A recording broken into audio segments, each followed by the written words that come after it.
All right, folks, a real serious topic that cuts across the market, the economy, Main Street is this revolt. We see it in elections right now, and I think we're going to see it more. And it's not just fringes, right? We're talking about middle America on the verge of revolt. Now, part of this is just about the cash out there and opportunities, right? The wealth of the 1% now is $52 trillion. The bottom line is young folks believe the baby boomers have all the money, didn't do enough to earn it, and that they want their piece of the action, and they can't get it other through maybe the ballot box and torches and who knows. Let's talk about it. Let's bring in Kaltbaum, Capital Management President, Fox Business contributor Gary Kaltbaum, along with the Big Money Show co-host Taylor Riggs. So, we've been kind of talking about this for a while, but it's really, of course, we point to the election in New York. You can point to other places, but I think it's going to get worse. It's not necessarily even just a U.S. problem, but when baby boomers have $79 trillion, Gen X has almost $50 trillion, and millennials only have $14 trillion and can't get the same essentials, Taylor, as their parents and grandparents, this resentment is something you can't ignore. So I like that you called it resentment, because I feel like that's what it is. And it's like a resentment against affordability. But I do just want to caution people against turning against socialism, right? There's that turning to socialism? Yes, I apologize. Turning to socialism as the We know answer. you covered a few Mondani things for this network. Maybe it seeped in there. Maybe like long brain. It's a Friday. Okay, here's my statistic for the day. And Charles, you know this. 80% of reportedly NVIDIA's employees are millionaires because they invested in capitalism. NVIDIA is the best technology out there. They're selling chips globally. Right. That's the best way to mint new millionaires, is to just work at an awesome company, believe in yourself, go out there and do it. So I understand how, the middle class is frustrated, the K-shaped economy. This is the best country in the world. I am so much more optimistic. I'm not really sure I'm buying into the K-shaped thing right now. But here's the thing, Gary, because we're the greatest country in history, there's always been this implied promise that the next generation would do better than the prior. And this is one time where not only young kids believe they won't, but even their parents in surveys say they won't as well. Well, look, there's a chasm, and it's getting wider and wider. It comes from two things: A, the reality, but B, when people see, Elon Musk has a $1 trillion pay package, it rings. And I don't know how we get past this. And look, when we see things that the percentage of people that are paycheck to paycheck, right. It's just very tough to see. It's very tough to watch. I don't know how you come out of it, but leave no doubt, and this is the unfortunate part of it, the Mandamis and others are taking huge advantage of it. They're promising everything under the sun, which is not going to happen because there's nothing is for free. Right. But I think we're headed that way, and I think we're going to see more socialists running cities in our country going forward. In the meantime, kids have given up on college. Now, we've talked about this, the return on, and then we talk as financial people, return on investment. Right now, is it worth the cost? One survey says that 63% of people are saying it's not worth the cost. In 2013, it was only 40%. And even if it was, our math scores have plummeted. Our educational scores have plummeted. If you look at high school graduation rates versus SAT scores, everyone's graduating, but our SAT scores have crashed.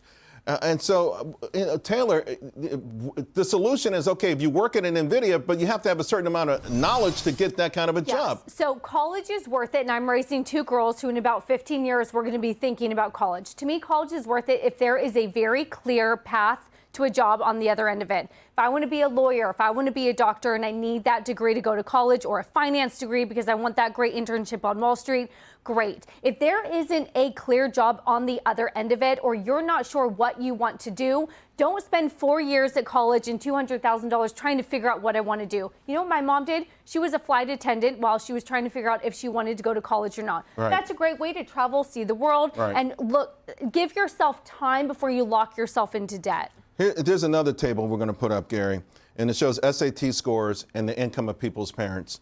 And the richer your parents are, the higher the score. And this is what some folks are saying, that just this sort of kind of imbalance, unfairness to the whole system. I don't know about fairness. I think it's about situation. Look, the bottom line is, and I've always said this, and I try to teach my sons, you work hard, you study hard, you educate as best as possible, you learn the street, and really get involved with things and find something that you love. I don't care what it is. Find something you love to do and excel at it, and I will promise you, you will be successful. Unfortunately, colleges don't teach a lot of that, right. and they're falling a little bit behind. But I will tell you this, colleges are great if you make them great. I will tell you, I'll look you straight in the face and say, I wasted my college. I played on the tennis team and I hung at Clearwater Beach. It's my biggest regret in life. But so many colleges producing so much greatness out there, and I think it's going to continue going forward. In the meantime, Gen Z has found their solution, and it's gambling, right? And, listen, I've heard Vlad Tenev talk about gambling as a job, an occupation, as robots and AI take away jobs. Kelsey just came out this week and said it will rival the investment market. And there's absolutely no doubt that gambling and the predictions market, which is a form of gambling, is here. Are you worried about this? A little bit, because I believe in investing, not gambling. I think this comes down to financial literacy and reminding people growing up the difference between the two. Charles, I'm going to get in trouble. That being said, who am I to say that if someone wants to gamble, they can't, right? And if they lose their shirt on their bet, that's theirs to lose, and they've got to figure out why. Individual responsibility, simple as that. But I will tell you, we are being inundated.